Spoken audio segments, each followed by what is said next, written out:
Fig. Fig के अंदर जो फिग एक जिन्नस होता है जिसके अंदर बहुत सारे प्लांट्स आते हैं। स्पेशली कौन कौन से आएंगे? Specially banyan tree, ficus benghalensis, ficus religiosa, peepal tree और फिग अंजीर जिसको हम बोलते हैं, वो सारे इसके अंदर आते हैं। और इन प्लांट में ना, फिग जिनस के अंदर, फिग ग्रुप के अंदर हाइपनथोडियम इन्फ्लोरेसेंस होती है। अब ये हाइपनथोडियम इन्फ्लोरेसेंस क्या है? ये आपका क्लास +1 में आया था। जब तक आपको ये इन्फ्लोरेसेंस नहीं आएगी, क्योंकि मैंने आपको +1 में पढ़ाते हुए बोला था कि दोबारा आएगा ये इन्फ्लोरेसेंस आपके क्लास 12th में, ये आपका क्लास +1 में आया था, तो तब तक आप ये पॉलिनेशन समझ में नहीं आएगा। अब ध्यान दें कि इसमें पॉलिनेशन कैसे होता है। तो ये पॉलिनेशन समझने के लिए आपको इन्फ्लोरेसेंस समझनी पड़ेगी। तो हाइपनथोडियम के अंदर जो ये राउंडेड स्ट्रक्चर है, ये है थैलेमस, और ये एक स्पेशल अरेंजमेंट होती है। इसमें डिफरेंट टाइप्स के फ्लावर अरेंज्ड हैं विदाउट एनी पैटर्न, ना रेसमोज ना साइमोज, एक स्पेसिफिक पैटर्न है इसके अंदर। कैसे? जो नीचे हैं वो तो है female flower, as you can see with red colour जो दिखा रखे हैं।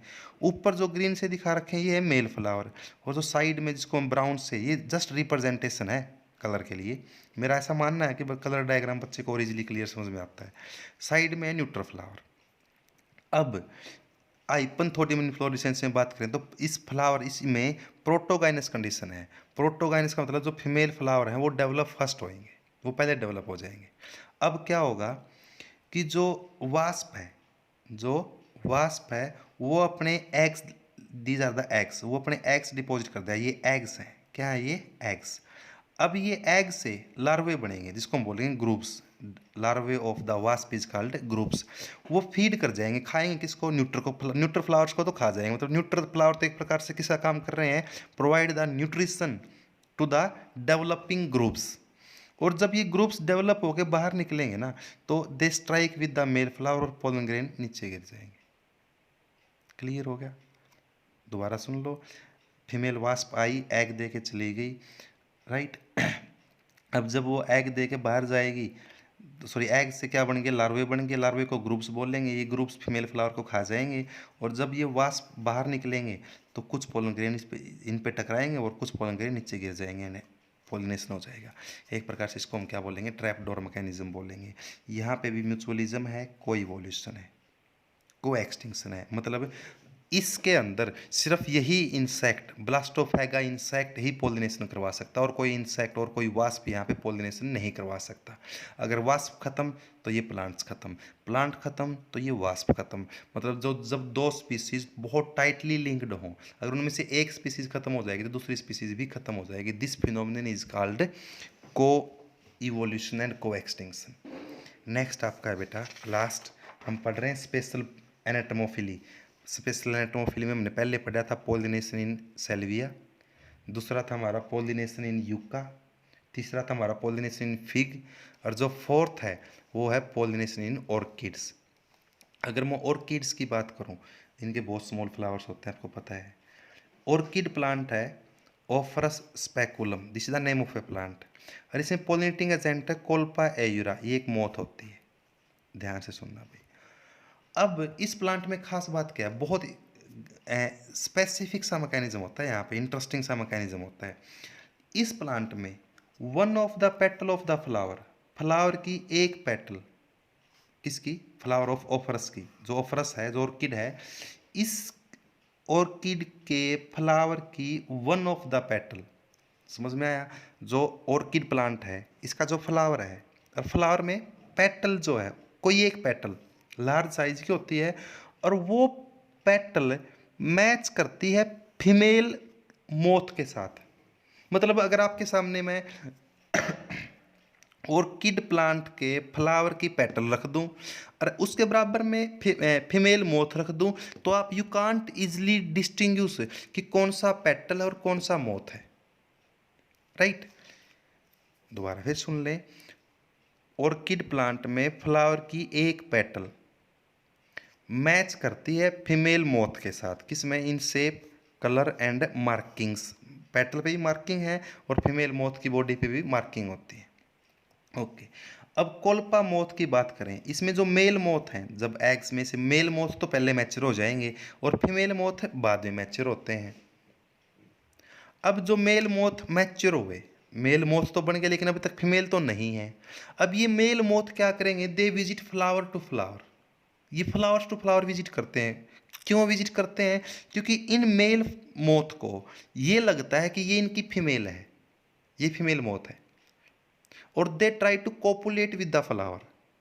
क्यों, उनको लगता तो ये ना कि ये पेटल, जो ये पेटल है ये इनकी फीमेल मोथ है, और वो ट्राई टू कोपुलेट, लेकिन कोपुलेशन तो होगा नहीं, तो that is called pseudo copulation, that is called pseudo copulation होगा।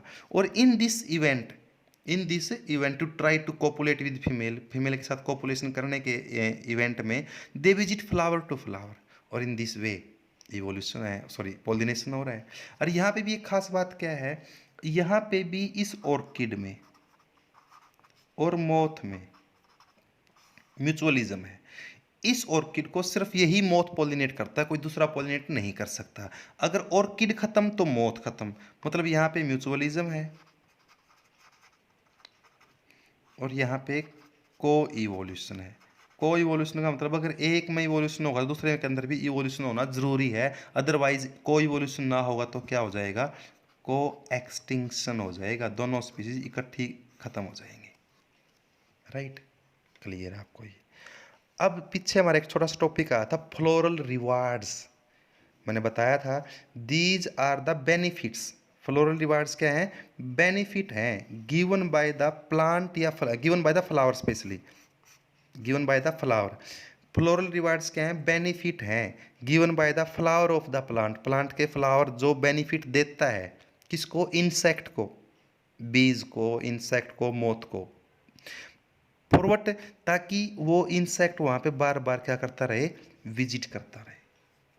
तो floral rewards are the benefits to, benefits given by the, benefit दिया किसने, फ्लावर ने, किसको, to the animal to maintain their visit, to sustain their visit, ताकि उनकी visit बार बार होती रहे। अब फॉर एग्जाम्पल मैं आपके घर पे गया और आपने मुझे कोई बहुत बढ़िया चीज़ दी, तो दोबारा फिर मैं आपके घर पे आऊँगा, फिर आप मुझे बहुत बढ़िया चीज़ दे दो। हर एवरी टाइम अगर मुझे कोई कहीं से कोई बेनिफिट मिलेगा तो एवरी टाइम हम वहाँ पे वो बेनिफिट लेने जाएंगे। तो फ्लावर जो बेनिफिट दे रहा है किसको, पोलिनेटिंग एजेंट को, that is called a floral reward. क्यों दे रहा है ये बेनिफिट, ताकि इंसेक्ट वहाँ पे आए, और इंसेक्ट आएगा तो सीधी सी बात है प्लांट में पोलिनेशन हो जाएगा। फॉर एग्जाम्पल एक प्रकार से आप टीचर को फीस दे रहे हो, तो टीचर आपको नॉलेज दे रहा है, तो आप जो टीचर को दे रहे हो ना वो क्या है, टीचिंग रिवार्ड है, टीचिंग का रिवार्ड है। अगर आप रिवार्ड दोगे तो टीचर आपको नॉलेज देगा, सेम इज हियर। और जो फ्लोरल रिवार्ड्स हैं वो क्या क्या हो सकते हैं, नेक्टर हो सकता है, फ्लावर नेक्टर सिक्रीट कर रहा है, अब इंसेक्ट वहाँ पे बार बार जाएगा क्या करने के लिए, नेक्टर को सिक्रीट करने के लिए। अगर फ्लावर नेक्टर सिक्रीट कर रहा है तो इंसेक्ट वहाँ बार बार जाएगा क्या करने के लिए, नेक्टर को सक करने के लिए। समटाइम जो पोलन ग्रेन्स हैं वो एडिबल होते हैं, पीछे भी आया था एडिबल पोलन ग्रेन, तो इंसेक्ट क्या करेगा, पोलन ग्रेन को खाने जाएगा, और इस इवेंट में फ्लावर टू फ्लावर विजिट करेगा वो for what, for eating the pollen grain, और इन दिस वे पोलिनेशन हो सकता है। समटाइम्स जो benefit given by the flower है वो safe place to lay eggs हो सकता है, जैसे युक्का के अंदर बताया था मैंने, युक्का जो है that provide the safe place to its pollinating moth for what, to deposit its egg. भाई मोथ को ये कन्फर्म है कि अगर मैं अपने एग यहाँ डाल दूंगा तो मेरे एग से नए यंग वंस बन जाएंगे, तो सेफ प्लेस लगता है, इसलिए वो फ्लावर टू फ्लावर विजिट कर रहा है। In the same way amorphophallus flower, ये टालस फ्लावर होता है, लगभग 6 फीट की हाइट का होता है ये भी अमोर्फोफेलस के अंदर ही बहुत सारे इंसेक्ट हैं जो इसके फ्लावर के ऊपर अपने एग देते हैं। तो अमोर्फोफेलस क्या दे रहा है, क्या बेनिफिट दे रहा है इंसेक्ट को, safe place for deposition of egg. Sometime flower produce foul smell, rafflesia largest flower जिसकी बात करते हैं हम, रेफ्लिसिया बहुत फाउल स्मेल रिलीज करता है, रोटन मीट स्मेल होती है। इससे क्या होगा, ऐसा होने से ना फ्लाइज वगैरह अट्रैक्ट अपने आप हो जाएंगे इसकी तरफ, जो फ्लाइज होती हैं, फ्लाइज आपको पता है फाउल स्मेल की तरफ जाती हैं, और यहाँ पे रेफ्लिसिया ने क्या रिवार्ड दिया, foul smell, forward to its pollinating agent. कौन है पोलिनेटिंग एजेंट, फ्लाइज हैं। और समटाइम जो फ्लोरल रिवार्ड हो सकता है वो डेवलपमेंट ऑफ एग भी हो सकता है, बताया था मैंने आपको आइपनथोडियम इन्फ्लोरेसेंस में, यूका प्लांट में एग की डेवलपमेंट कहाँ हो रही है, इनसाइड द फ्लावर हो रही है, इनसाइड द ओवरी हो रही है।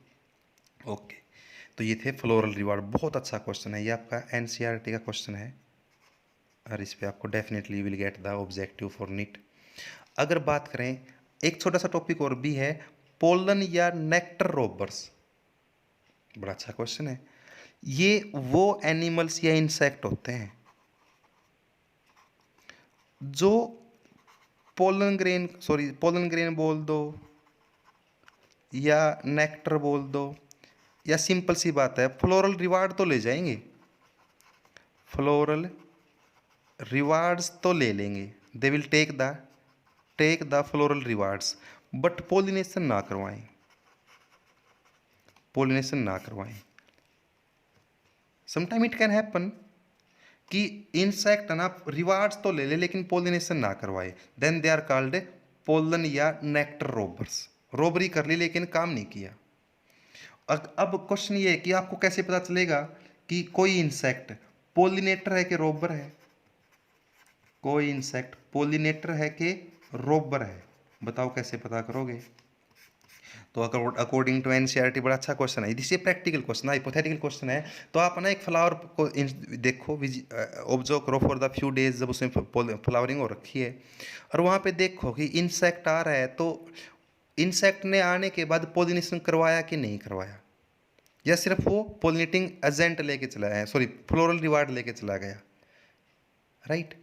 तो इट्स वेरी डिफिकल्ट, ये बड़ा बहुत डिफिकल्ट सा क्वेश्चन है ये, कि डिफिकल्ट सा काम है ये पता करना कि वो पोलिनेटर है कि रोबर है। ये तो पता चल जाता है कि हमें कि कौन कौन से इंसेक्ट किसी फ्लावर पे विजिट करते हैं, ये तो आप एक इजीली लिस्ट बना सकते हो। आप ना फॉर 2 डेज तक लगातार फ्लावर को डिफरेंट टाइम्स में, मॉर्निंग, नून, इवनिंग में ऑब्जर्व करते रहो, नाइट में ऑब्जर्व करते रहो और आप ना फ्लावर्स को देखते रहो। आप क्या देखोगे कि डिफरेंट टाइप्स के इंसेक्ट जो फ्लावर पे विजिट कर रहे हैं, आप लिस्ट बना सकते हो कि कौन कौन से, what are the various insects which visit the flower.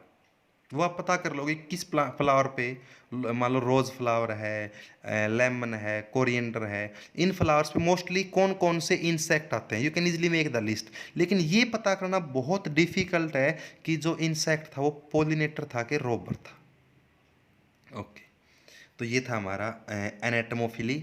Next video के अंदर हम डिस्कस करने वाले हैं ऑर्नोथोफिली और चीरोटेरोफिली। पोलिनेशन हमारा कंप्लीट हो जाएगा इन वन मोर वीडियो। तो if you want to take the screenshot you can take, right. ये थी बच्चों आपको पोलिनेशन, लगभग नेक्स्ट वीडियो के अंदर हमारा कंप्लीट हो जाएगा और it will take 3-4 more videos to complete the chapter. Hope so आप घर पे इजीली पढ़ रहे होगे, अच्छे से सुने वीडियो को। क्वालिटी की प्रॉब्लम हो सकती है सम टाइम क्योंकि रिसोर्सेज आर नॉट देयर, तो डोंट वरी, आपको ज़रूरत नहीं है, आप ज़्यादा सा देखने की ज़रूरत नहीं है। आपके पास नोट्स हैं, जस्ट नोट्स को देखते रहो और बेशक से आप सिर्फ सुनते रहो लाइनों को। मैं लाइन टू लाइन एक्सप्लेन कर रहा हूँ और लाइन टू लाइन मैंने आपको नोट्स बना के दे रखे हैं। आप ध्यान से सुनोगे तो आपको each and every line clear हो जाएगी, याद हो जाएगी। ओके बेटा, stay at home and be happy. Thank you. Have a nice day.